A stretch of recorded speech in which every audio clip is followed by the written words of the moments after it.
Voilà, j'avais cette extension-là à l'époque, que j'avais utilisée il y a très longtemps, justement pour le mettre avec cet ordinateur, parce que je n'avais pas de Bluetooth. Et finalement, celui-ci fonctionne parfaitement bien. En fait, Zorin a les pilotes pour le faire fonctionner. D'ailleurs, je vais vérifier s'il fonctionne encore. Mais vous voyez, quand on a un vieil ordinateur, on peut faire fonctionner des vieux appareils qui me servaient avec Windows 7. Hein.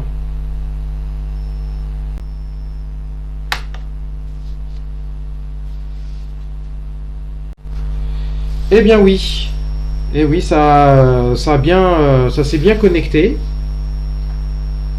Ça s'est bien connecté. Bon, ça cherche encore d'autres appareils pour se connecter sur le Bluetooth. Et l'appareil a été reconnu tout de suite. Il n'y a pas eu de recherche de pilote, de driver ou autre, hein, d'informations sur Internet ou autre. Il n'y a pas eu besoin de paramétrer, il n'y a pas eu besoin d'ouvrir terminal pour paramétrer. Ça a été très rapide et c'est ce qu'on demande à un logiciel, hein, qu'on ne se prenne pas la tête à configurer un appareil qui, dès qu'on le branche, il est reconnu de suite et installer l'installation du driver de l'appareil Bluetooth, donc le D-Link, hein, voilà, c'est celui-là. Et il a l'air de bien fonctionner, que ça soit pour émettre ou recevoir. Hein. Voilà, ça recherche encore, mais c'est encore là. Bon, voilà, il y a un petit souci là. Il y a un petit souci. Je sais pas si c'est la carte graphique qui fait ça, mais souvent, voilà, on a souvent ce genre de truc et ça marche toujours pas. Hein. Donc, il y a certains appareils qui sont appairés, donc ça c'est bon, mais là, ouais, c'est vraiment casse-pied quoi. Hein. Je sais pas si c'est la carte graphique qui fait ça ou si c'est autre chose, mais c'est vraiment voilà, donc payer une version mais qui ne fonctionne pas vraiment sur l'appareil, ça vaut pas vraiment le coup. Hein. Donc on a pas mal d'applications. C'est très instinctif en fait. Hein.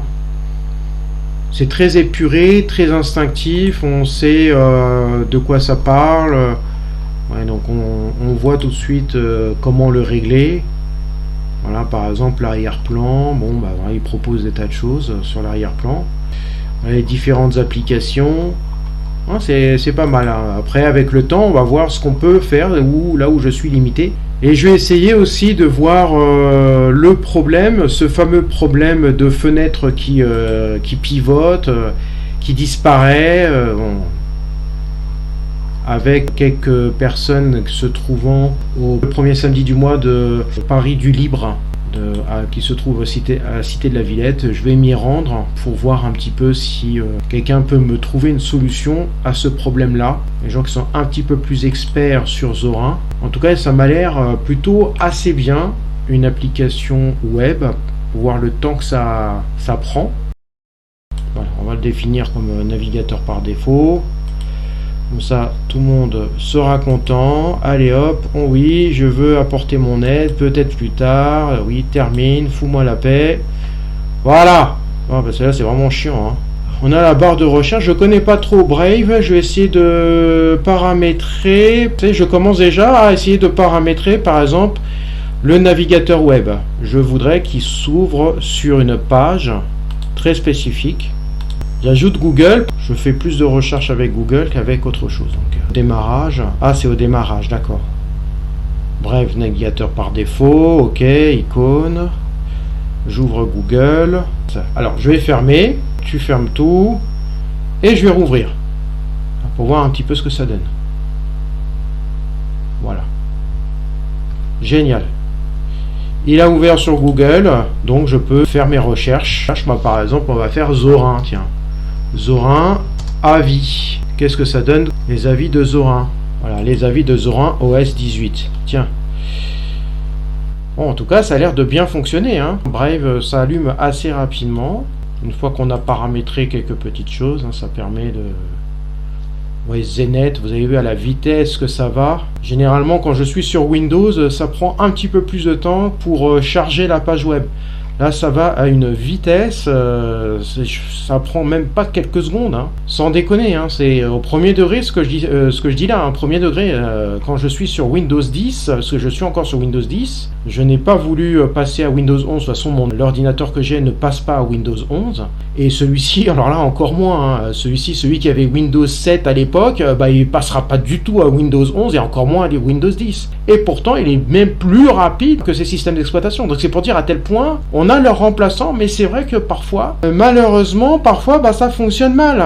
Donc là, c'est quoi? Ah, là, on a un aperçu IA. Bon, voilà. Donc là, c'est l'IA qui s'est implanté. Bon, je sais pas, je pense que c'est Google qui implante ça directement, IA, directement sur la recherche. Voilà, par exemple, j'ai ouvert une page Zo1 sur le forum de zorinos.fr. Puis là, si j'ai besoin de rechercher quelques informations, peut-être que sur le forum, je peux trouver. Oh, la vitesse, c'est extraordinaire. Là, je viens juste de l'utiliser à l'instant. La première fois que je l'utilise, la vitesse de chargement de la page est incroyable. Ah non, c'est la première chose que je vois, ça me surprend à la vitesse que ça charge. À tel point que je suis habitué à ce que ça soit extrêmement long avec Windows 10. Et Windows 10 sur du Google, Google Chrome. Peut-être que c'est Brave aussi qui fait ça, mais bon...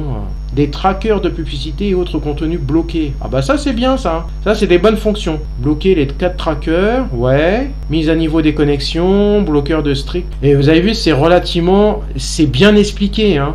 Bloquer la capture d'empreintes numériques, bloquer les scripts, mettre à niveau les connexions vers HTTPS.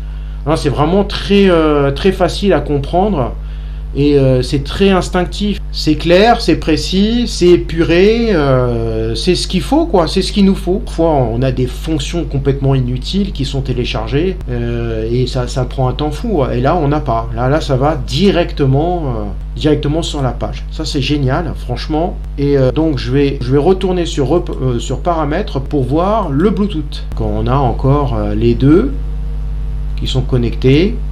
Un sur mon téléphone et un autre sur l'autre ordinateur Windows 10 justement. En réseau, c'est ça. Là, voilà. Là, c'est vraiment un problème. Par contre, là, non, là, c'est vraiment un problème. Par contre. Donc là, on voit que pour mon ordinateur, c'est connecté. Ça doit être le réseau sur le filaire. Voilà. Le filaire il n'est pas branché, mais j'ai la prise RJ45, mais il n'est pas branché. J'en ai pas besoin, et ça doit être probablement pour avoir internet sur le Bluetooth. Voilà, c'est ça. C'est relativement assez simple à comprendre. Le VPN, autre, mais vous voyez là ça clignote. Bon là c'est pas terrible. Alors je sais pas si c'est ma carte graphique. Je doute que ça soit ma carte graphique, mais il se peut que ça soit ma carte graphique. Donc ça c'est là c'est impossible à maîtriser, hein. Alors là c'est du clignotement, on est sur du clignotement que là ça devient compliqué à vrai dire, hein. Non, c'est dommage, le logiciel m'a l'air assez efficace, assez performant pour des personnes qui seraient surtout habituées avec Windows. Oui, là ça devient très intéressant, hein. On a des icônes, des grosses icônes un petit peu dessinées, on dirait très brièvement. En plus, on peut avoir plusieurs écrans de travail, ça c'est génial. On a pas mal de fonctions intéressantes. Là, c'est sur la clarté de l'image. On est en plus sombre, en plus clair. Là, c'est le son. Le verrouillage, je pense, c'est pour le verrouillage de l'écran ou de l'ordinateur. Et ça, c'est l'extinction de l'écran de l'ordinateur. On va voir ça tout de suite. Et c'est le verrouillage que de l'écran en fait. Voilà, ça c'est le verrouillage que de l'écran. C'est très rapide pour se rallumer. Donc là on verrouille l'écran et ici probablement on ferme l'ordinateur, soit on l'arrête ou soit on le met en veille prolongée, je ne sais pas exactement. Donc là en cliquant là-dessus, quand on clique là-dessus, on a plusieurs choix possibles. Mettre en veille, redémarrer l'ordinateur, l'éteindre complètement ou juste fermer la session et puis après on va avoir l'écran de veille et voilà. C'est juste ce petit problème là peut-être de carte graphique ou de fenêtre, je ne sais pas.